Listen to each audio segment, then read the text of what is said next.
지난 시간에 이어서 생성자에 대해서 좀 설명을 드릴게요. 이제 클래스를 우리가 정의할 때 이제 메소드들을 정의하게 되는데, 이 메소드는 크게 네 종류로 우리가 구분된다고 했습니다. 생성자, 소멸자, 접근자, 수정자.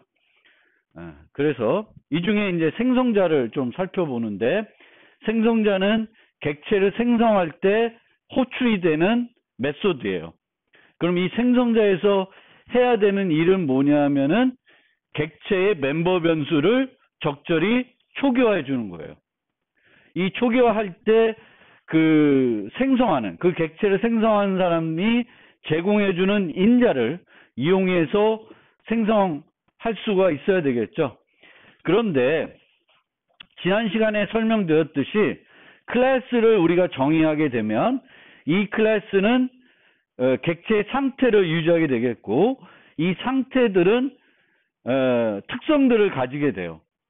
그래서 제가 분류하는 거는 객체 상수인지 아니면 변수인지, 변수이면은 시작값이 유동한 변수인지 아니면 고정되는 애인지, 얘네들을 판단해 가지고 거기에 맞게끔 생성자들을 만들어줘야 돼요. 특히 시작값 유동 변수나 객체 상수들은 프로그래머가, 개발자가 결정할 수 있는 게 아니에요. 그렇죠? 그 객체를 생성하는 사람이 결정해야 되는 거지, 개발자가 결정해 줄 수 있는 애들이 아닌 것들이에요.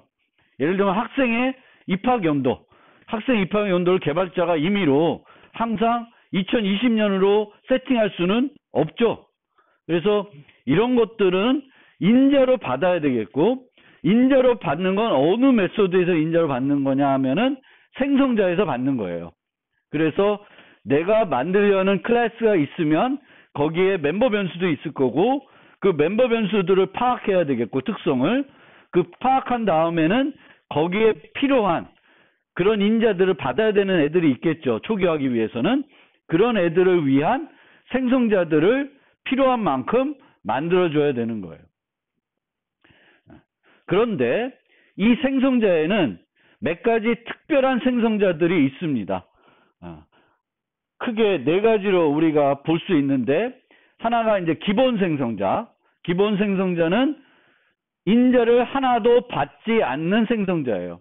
기본 생성자. 근데 이 기본 생성자는 때에 따라서는 꼭 만들어줄 필요가 있어요. 때에 따라서는. 그때는 언제냐? 그거는 나중에 기회 되면 설명드리고, 어쨌든 기본 생성자가 나름대로 필요할 때가 있어요. 그 클래스의 특성과 상관없이 프로그램 차원에서 필요할 때가 있습니다. 그 다음에 복사 생성자라는 개념이 있어요. C++에서는 이 복사 생성자가 대단히 중요합니다.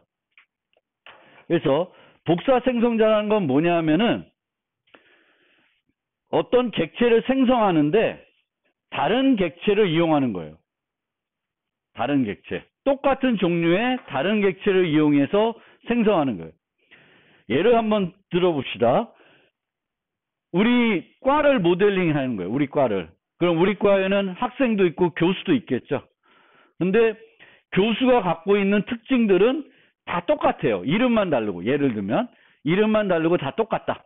그러면은 매번 그 A라는 교수를 생성할 때마다 필요한 정보를 다 입력해 생성자를 통해서 전달하는 것이 아니라, 김상진이라는 교수를 생성해 놓고 그 다음에 뭐 조재수 교수를 생성해야 된다. 그러면은 복제를 하는 거예요. 저를 복제를 한 다음에 뭐만 바꿔요? 이름만 바꾸는 거예요. 이 교수라는 사람이 뭐 5개의 상태 정보를 갖고 있어요. 그 정보들은 늘 똑같아. 이름만 다르고. 그러면 매번 5개의 정보를 입력해 주는 것보다는 하나의 객체가 있을 때 얘를 복제를 해서 만들어주는 게 편합니다. 그때 사용되는 게 복사 생성자예요. 학생들도 마찬가지일 수 있어요. 같은 학년이고 또 신입생이면 입학 연도가 같겠죠. 뭐 비슷할 거예요. 그러면은 한 학생을 생성한 다음에 나머지 130명을 복제해서 생성할 수 있어요. 복제를 한 다음에 뭐만 바꿔주냐? 이름만 바꿔주는 거야. 아니, 이름도 바꾸고 학번도 바꿔야 되겠다. 근데 하여튼 그런 개념이에요. 그래서 복제는 그렇게 하는 건데, 이 복제 생성자가, 이 복사 생성자가 C++에서는 내가 필요할 때 쓰는 게 아니라 내가 필요하지 않더라도 시스템에서 필요할 때 사용을 해요. 내가 하라고 하지 않았는데도 내가 어떤 형태로 프로그램 하게 되면은 프로그램에서는 자동적으로 복사 생성자를 사용하게 됩니다. 한 가지 예를 들어드리면,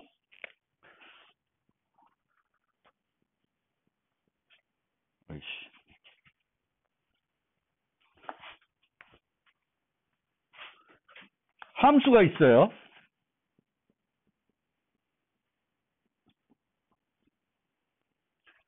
이런 함수가 있습니다. 이 함수는 student라고 하는 인자를 받아요.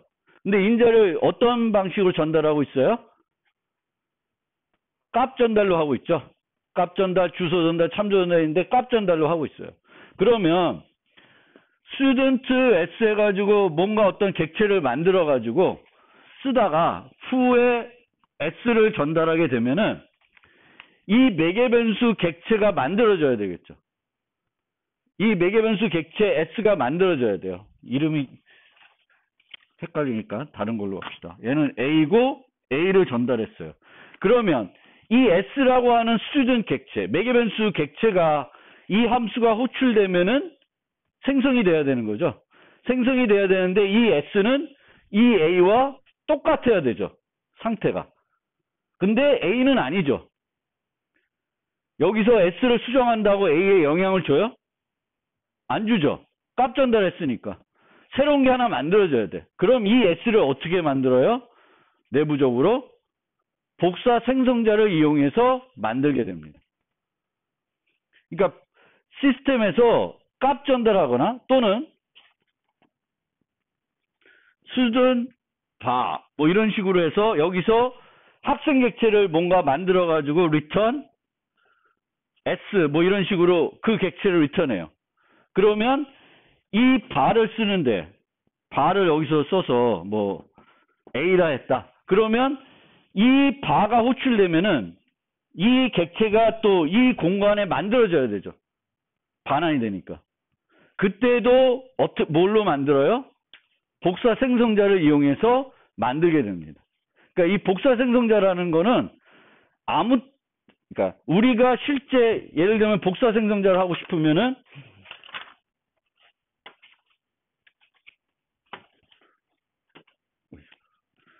student B 이렇게 부르게 되면 요거는 복사 생성자를 이용해서 B를 만든 거예요. 그럼 B의 상태와 A의 상태는 어때요? 같아지는 거예요. 그래서 이렇게 내가 직접 아까처럼 얘처럼 어떤 객체들을 생성하는데 이 객체들에게 값들을 막 줘서 5-6개 값을 줘서 만드는 것보다 기존에 만드는 객체랑 차이점이 별로 없어서 복제를 한 다음에 필요한 것만 몇 개 바꾸겠다. 그게 더 효율적이다. 이럴 경우에는 복사 생성자를 이용할 수 있어요. 이거는 내가 필요해서 이용한 거죠. 그런데 그럴 때 말고 이렇게 사용하게 되면은 이제 복사 생성자가 내가 의도하지 않았는데도 시스템에서 불러서 사용한다는 거예요. 그런데 요 경우는 복사 생성자가 불러지면은 복제를 하니까 비용이 소요되겠죠. 그러면 어떻게 하면 돼요? 이렇게 바꿔버리면 얘는 이제 뭐가 돼? 참조 전달이 되죠. 그러면 복제가 안 일어나요. 복사 생성자가 안 불러져요. 그래서 실제 객체를 전달할 때 복사 생성자가 안 불러지게 본다는 게 좋아요. 특히 이 S가 여기서 변하지 않으면 요 앞에 또 뭘 넣어주면 좋아요? 컨스트를 넣어주면 좋죠. 명확해지잖아요. 내가 객체를 전달하지만 너는 수정하는 건 아니고 그냥 봐라. 내가 참조 전달 전달하는 거는 비용을 절약하기 위한 것이지 네가 수정하라고 하는 게 아니다. 라는 게 명확해지는 거죠. 어쨌든 복사 생성자는 그렇게 이제 여러 곳은 아니고 일부 어떤 곳에서는 내가 의도하지 않은데도 불러지게 되는 거예요. 뒤에 가서 설명드릴 내용인데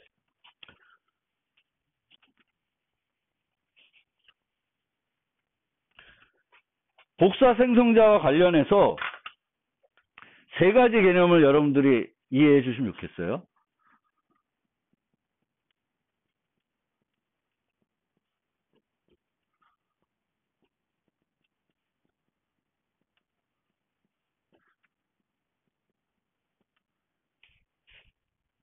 shallow copy, member-wise copy, deep copy.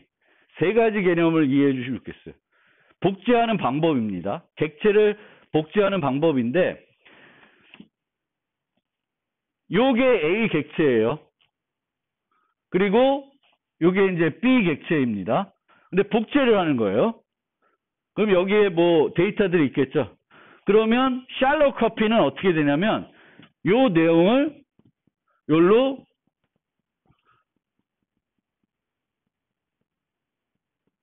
메모리 복사를 하는 거예요. 이게 shallow copy예요. 메모리 복사. A가 차지하고 있던 공간, 그 메모리 공간이 있겠죠. 그 메모리 공간을 복제하려고 하는 B의 메모리를 복사해주면 그거를 우리는 복제할 때 얕은 복사를 한다 그래요. shallow copy. 그러면 이 shallow copy를 했을 때 문제점은 뭐냐면은 여기에 int 값이 있고 뭐 age가 있고 여기에 있어요. 그럼 여기가 10살이다. 그럼 10이 복사가 되겠죠. 그럼 아무 문제는 없어요. 근데 여기에 포인터가 있어요. 그래서 이렇게 또 다른 애를 이렇게 가리키고 있어요. 포인터가 있으면. 그럼 메모리 카피를 하게 되면은 얘는 어떻게 돼? 얘도 뭘 가리켜요? 요걸 같이 가리키게 돼요. 그러면 어떻게 돼?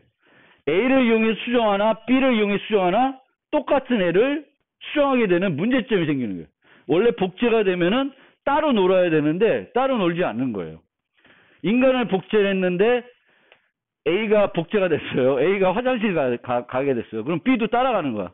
그럼 안 되겠지. 그렇죠? 그게 이제 shallow copy의 문제점입니다. 그러면 deep copy는 뭐냐면은 이런 애들이 있으면 이렇게 복제를 하는데 얘도 따로 복제를 해주는 거예요. 포인터 같은 것들이 있으면. 포인터가 아닌 애들은 그냥 복제해도 문제가 없고요. 포인터 같은 참조되고 있는 애들은 복제를 메모리 카피를 하게 되면은 이렇게 같은 애들을 가리키게 되는 문제가 생기는 거예요. 이 문제를 없애주는 게 deep copy입니다. deep copy. 그래서 deep copy를 우리가 하게 되면은 이제 복제를 하게 되면은 완전히 따로 애들이겠죠. 똑같은데 다른 애들이 되는 거예요. 따라가서 또 있으면 또 이렇게 복제를 해줘야 돼요. 이게 deep copy입니다. 그러면 이 중간에 있는 얘는 뭐냐? 얘는 멤버들을 1대1로 카피해줘요. 멤버들을.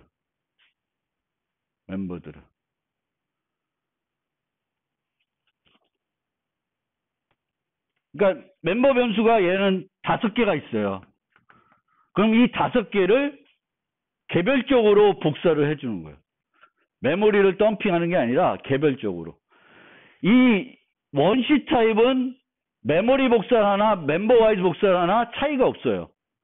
그런데 이 객체가 S인데 스튜던트예요. 스튜던트 타입의 객체예요. 그리고 얘는 어드레스를 갖고 있어요. 주소. 그럼 이 주소는 또 개별 클래스예요. 또 다른 클래스라는 거예요. 그러면 메모리를 덤핑하는 게 아니라 여기에 있는 B 있을 때 얘와 얘를 B에 있는 복사 생성자를 끊는지 모르겠네. 왜 끊겼죠? 예.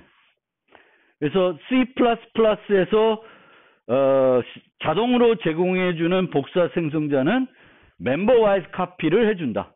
근데 이 멤버 와이즈 카피도 똑같이 포인터가 있으면 포인터는 그냥 원시 타입의 한 종류예요. 그럼 얘도 똑같이 이렇게 가리키게 되는 문제가 있어요. 그러니까 멤버 와이즈 카피를 하더라도 여전히 샬롯 카피가 갖고 있던 문제점은 있습니다. 그 얘기는 뭐냐면은 만약에 내가 만든 클래스가 멤버 와이즈 카피를 하면은 안 되는 애예요. 그 얘기는 뭐냐면은 꼭 딥 카피를 해야지만 올바르게 복제가 되는 애예요. 내가 만든 클래스가. 그러면은 시스템에서 제공해주는 복사 생성자를 사용하면 안 돼. 안 되고 어떻게 해야 돼요? 내가 새로 만들어줘야 돼. 내가 새로 만들어서 어떻게 하게끔 만들어줘야 돼요? 딥 카피를 하게끔 만들어줘야 돼요. 이게 이제 복사 생성자와 관련된 복잡한 얘기고요. 이 복사 생성자는 이렇게 복잡하는데 얘가 비효율적인 경우가 있어요. 복사 생성자를 이용하면 비효율적인 경우가 있는데 이 비효율적인 경우를 조금 더 개선하기 위해서 등장한 것이 이동 생성자입니다. 이동 생성자. 그래서 이동 생성자는 좀 복잡한 내용이니까 13, 14장에 가서 설명을 드리겠어요. 근데 지금은 어떻게 이해하시면 되냐면 복사 생성자의 단점을 이제 좀 해결하기 위해서 추가적으로 도입된 것이다 라고 생각해 주시면 좋겠습니다.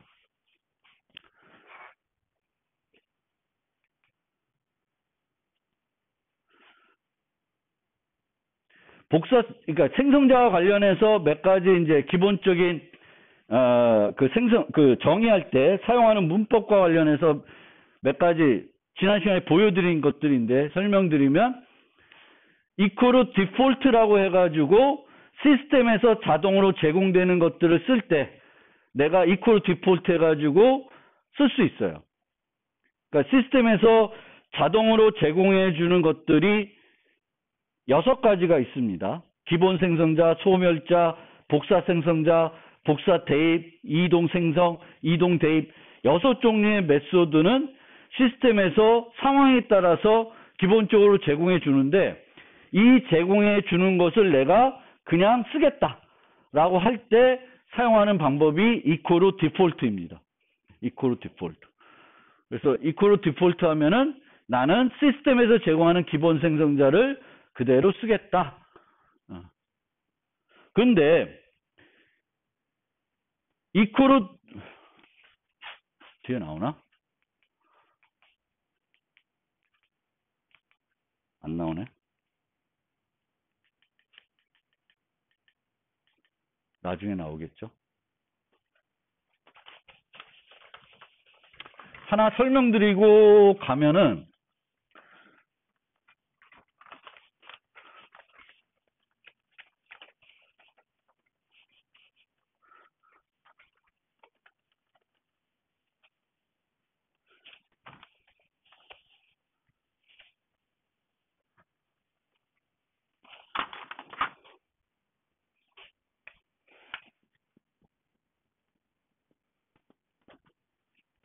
이렇게 클래스를 정의했어요. 그럼 얘는 아무것도 없는 거죠.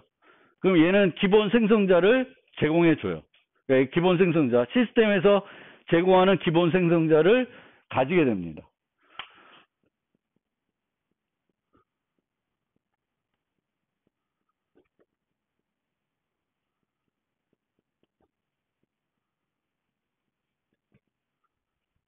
이렇게 하나 차이는 크게 없어요.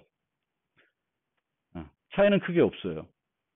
얘도 기본 생성자를 시스템에서 제공해 주고 얘도 기본 생성자를 갖고 있는 애인데 기본 생성자를 내가 시스템에 제공해 주는 걸 쓰겠다고 한 거죠. 그리고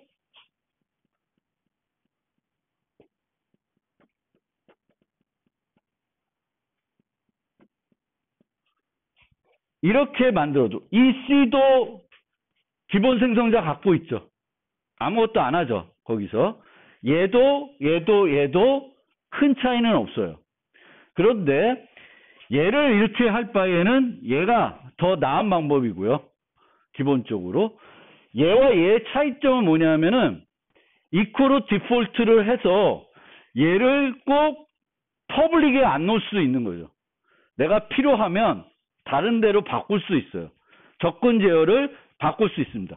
얘는 기본적으로 기본 생성자를 제공해 주는데 그 제공된 기본 생성자는 접근 권한을 뭘 가져요? 퍼블릭을 갖고 있게 됩니다. 근데 내가 equal 디폴트 하면서 꼭 퍼블릭에다 정의해야 될 건 아니에요.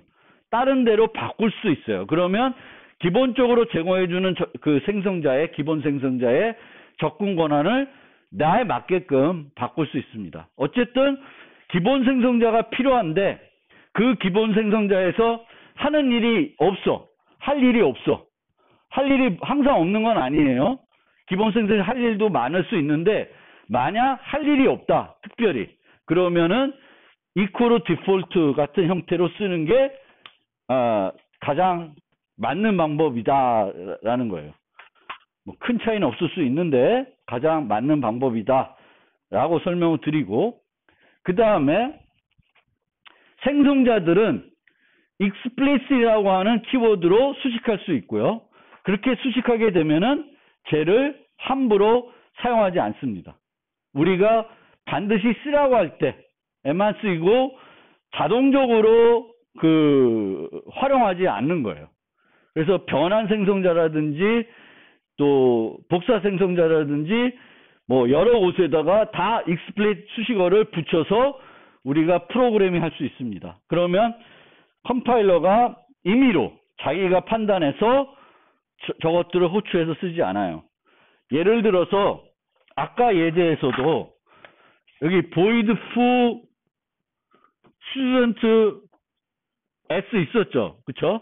여기 요런 함수가 있었을 때 여기서 student a 해가지고 foo a 이렇게 이제 전달할 수 있고, 이렇게 전달하게 되면은 뭐가 불러져요? 복사 생성자가 불러지는 거죠. 복사 생성자 불러서 x를 만들어요. 그런데 이 student가 복사 생성자를 explicit으로 썼어요. 수식했어요. 그러면 이거 호출 안 돼요. 문법 오류 나요. 문법 오류가 납니다. 왜냐하면 얘를 이렇게 호출하기 위해서는 컴파일러가 뭘 할 수 있어야 돼? 복사 생성자를 호출해서 S를 만들 수 있어야 되는 거죠. 근데 explicit하고 수식해놨기 때문에 컴파일러가 함부로 못하는 거예요. 그래서 문법 오류를 줘요. 근데 뭐 복사 생성자에다가 explicit 쓰는 경우는 없는데 나머지 생성자들은 explicit을 많이 써가지고 잘못해서 컴파일러가 내 의도와는 다르게 복사 생성자를 호출하는 것을 막을 수 있습니다. 그래서 생성자들은 주로 explicit로 많이 수식해요. 그러니까 일반적인 생성자들은 explicit로 키워드로 수식해 준다. 함부로 호출되지 않게끔.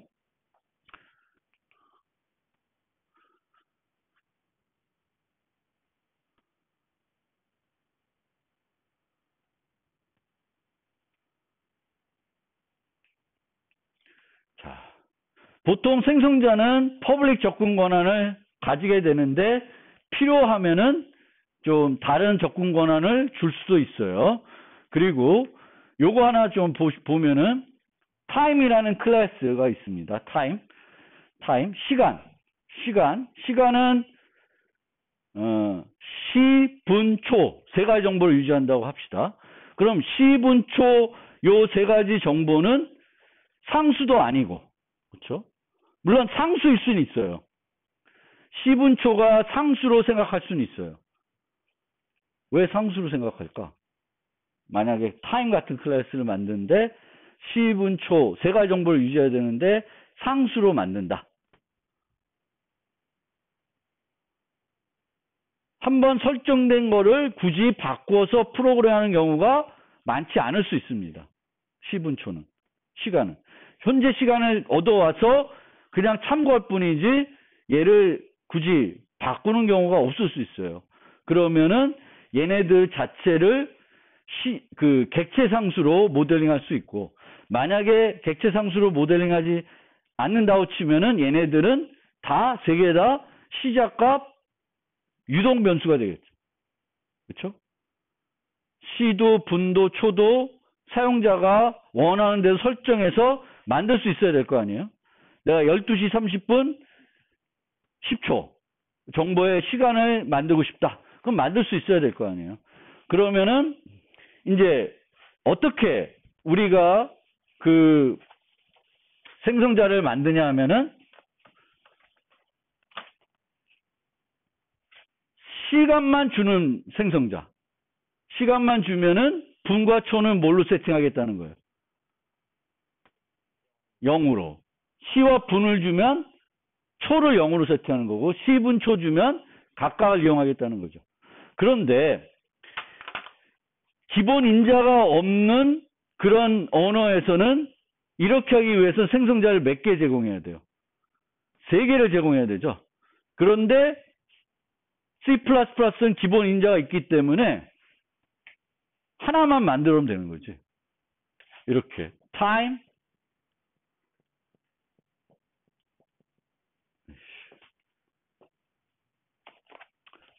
제대로 씁시다. int hour equal 0 int 너무 길다. int h는 0 m은 0 int s는 0 이런 식으로 만들면 하나 갖고 4개의 효과를 얻을 수 있죠. 그렇죠? 얘는 무슨 생성자 역할까지도 하나. 기본 생성자 역할도 하죠. 하나도 안 주면은 0시, 0분, 0초 값을 가지게 되는 거죠.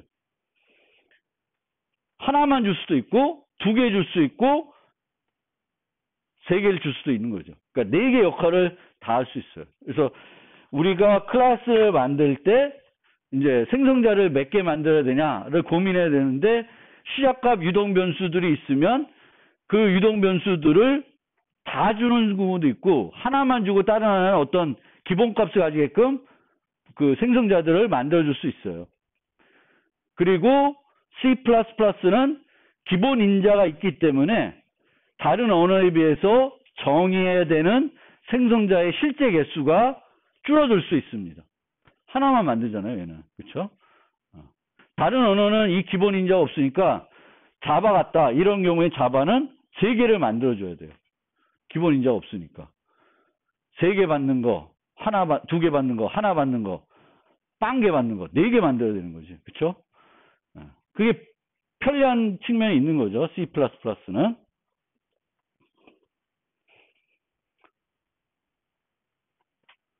어디 갔어?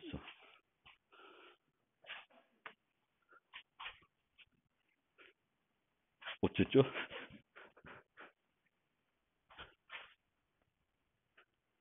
이거 어디 갔어? 아, 여기 있다. 그리고 생성자는 객체를 생성할 때만 사용할 수 있어요.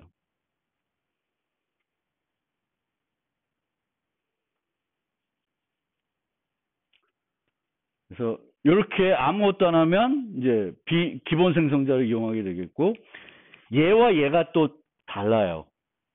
둘 다 원래 기본 생성자 쓰는 거잖아요. 근데 얘는 그 멤버 변수들을 기본값으로 초기화해줘요. 만약 내가 제대로 초기화 안 하면. 근데 얘는 그렇게 안 해줘요. 그래서 얘하고 얘가 조금 또 다르다라는 거 알아두시고요. 익스플레이트 수식어를 보시면 될 것 같고 초기화 목록.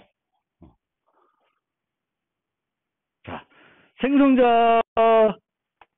생성자를 만들 때 생성자에서 해야 되는 주된 일은 멤버 변수를 초기화하는 일이에요. 그리고 지난 시간에 설명드렸듯이 멤버 변수 초기화를 하는 방법은 크게 3가지가 있어요. 하나는 명백한 초기화. 다른 하나는 초기화 목록을 쓰는 거가 있고 그 다음에는 몸체에서 하는 거가 있어요. 3가지 방법이 있고요. 내가 만들려는 게 뭐냐에 따라서 그 멤버 변수의 특성에 따라서 셋 중에 한 가지 방법을 쓰면 돼요. 이와 같은 경우에는 이 각각들을 초기화해야 되잖아요. 그러면 땡땡 하고 hour h minute m second s 이렇게 해요. 몸체에서는 아무것도 안 하고 초기화 목록에서 다 세팅을 해줍니다. 물론 여기서도 이렇게 하면은 어떤 문제가 있죠? 프로그램을 이렇게 짰어요. 타임 클래스를 만드는데 초기화 목록에서 이렇게 짰어요. 그럼 어떤 문제가 있죠?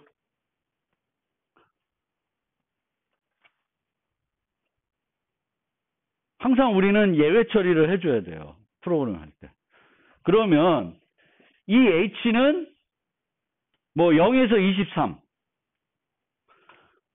M은 0에서 59, S는 0에서 59. 요 범위 내에 있어야지만 되는 거죠. 그것들은 검사를 안 하고 있어요. 그걸 해줄 필요가 있죠. 근데 얘네들을 초기화는 이런 식으로 초기화 목록에서 해줄 필요가 있습니다. 얘는 명백한 초기화할 애들은 아니에요. 왜? 시작값 고정 변수들은 아니죠. 시작값 유동 변수이기 때문에 그 초기화 목록이나 몸체에서 해줘야 되는데 똑같은 거면은 몸체에서 하는 게 아니라 초기화 목록에서 해줘야 돼요. 왜 그러냐 하면은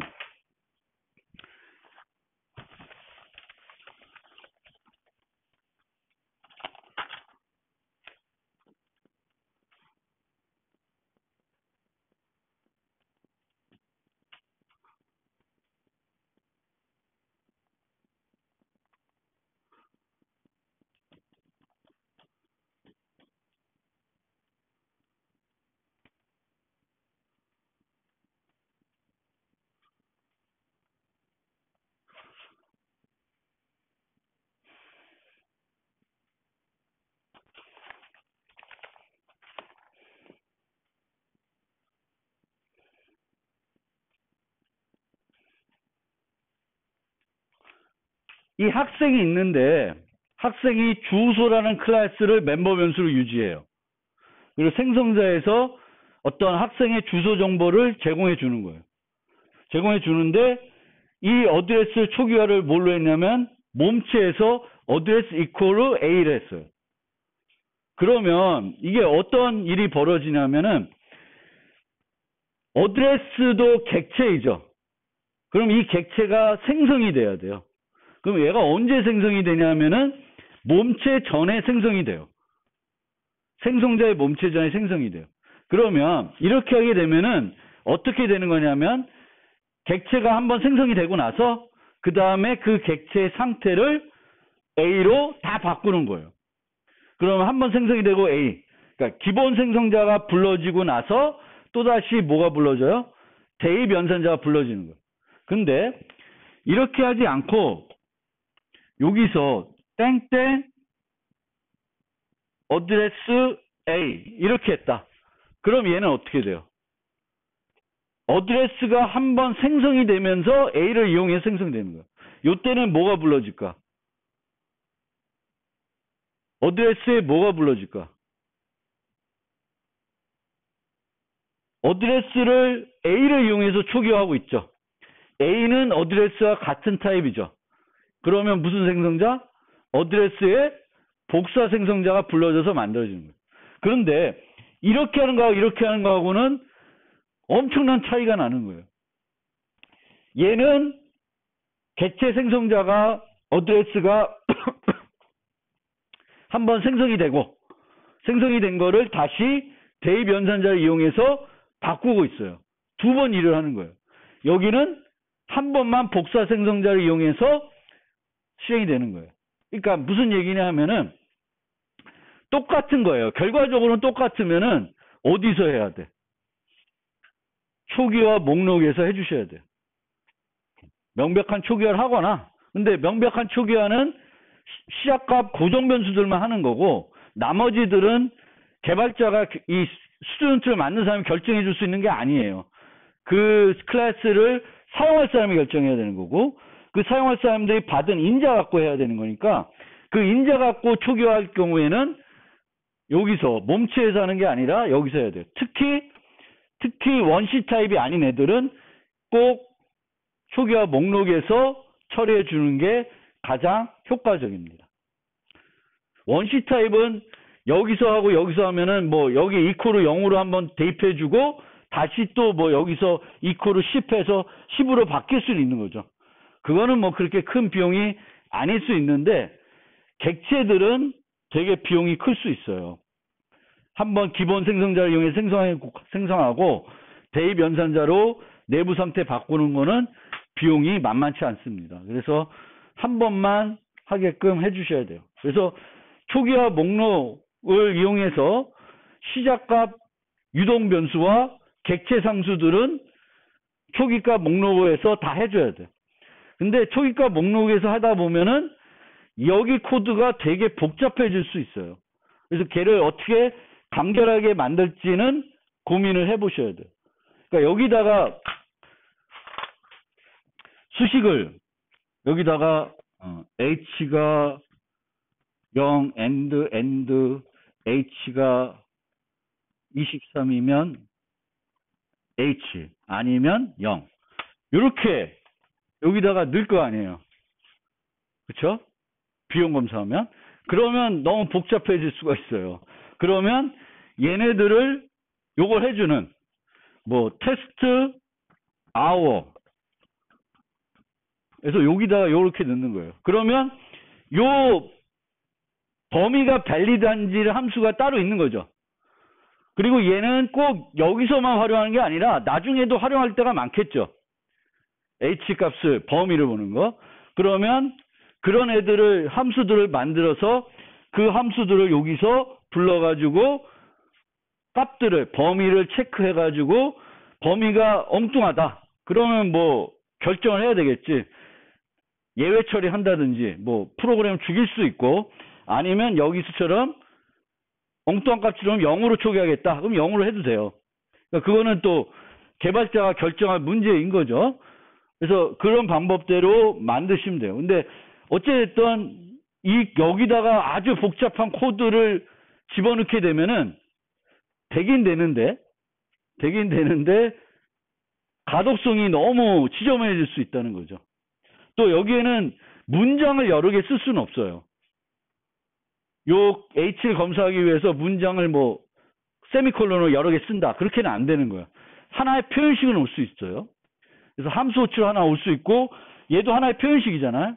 사막 연산자 얘도 표현식입니다. 그러니까 이런 건 올 수 있는데 문장이 뭐 3개 4개 온다. 안 되는 거예요. 그러면 그건 어차피 함수로 만들어야 되겠고 이때 만드는 함수들은 보통 또 이때만 쓰는 게 아니라 나중에 이제 세터를 만들 수가 있죠.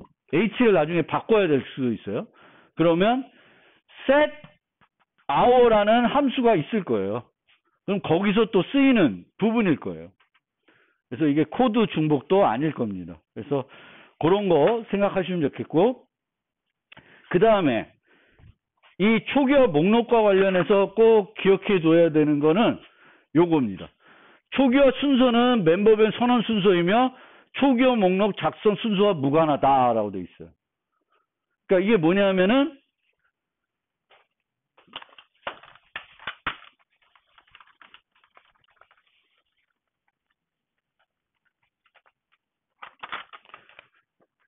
클래스 타임인데 int minute, int 지저분하다. int second, minute, hour 이렇게 요 순서대로 멤버 변수를 정의했어요. 그러면 여기는 hour, minute, second도 돼 있죠.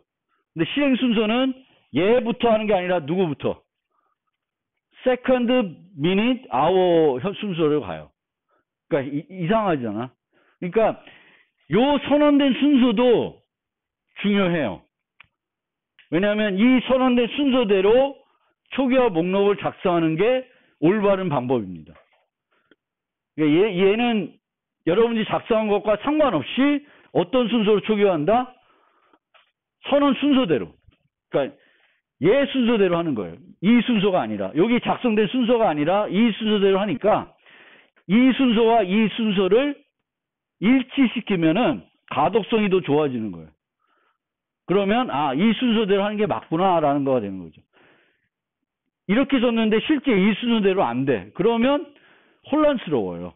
그래서 이 멤버 변수 선언하는 순서도 중요해요. 왜냐하면 이게 이 순서대로 진행이 되니까 보통 초기화가. 그러니까 예를 들면은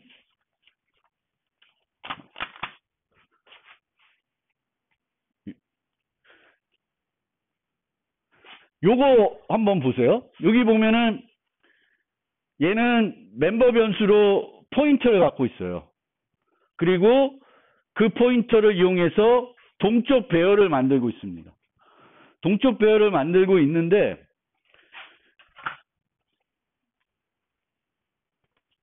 만약에 순서를 뒤집었어요.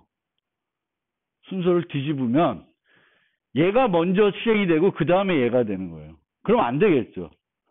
용량 정보를 먼저 확정한 다음에 그 용량을 이용해서 그 용량만큼의 동적 배열을 만들어줘야 되는 거 아니야. 그러면 얘는 이렇게 순서가 뭐 크게 안 나지만 어쨌든 이 경우에도 이렇게 순서들을 우리가 나열한 거는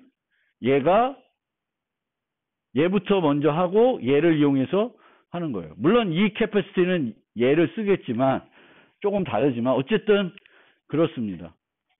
만약에 이 멤버 변수 이름이 캐퍼시티가 아니면 이거 위치 바뀌었다 그러면 이거 오동작 합니다.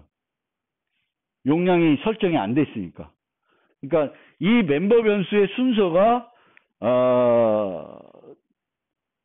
무시할 게 아니다라는 거예요. 되게 초기화되는 순서를 잘 생각해서 어떤 순서로 초기화돼야지 올바른지를 생각하고 그 순서대로 멤버 변수를 선언해 줘야 돼요.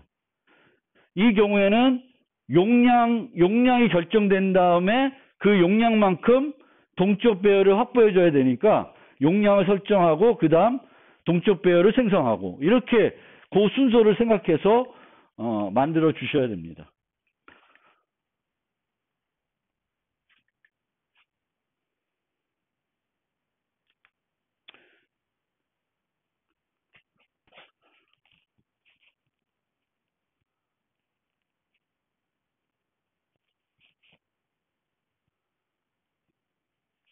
그 다음에 요것만 설명드리고 좀 쉬겠습니다.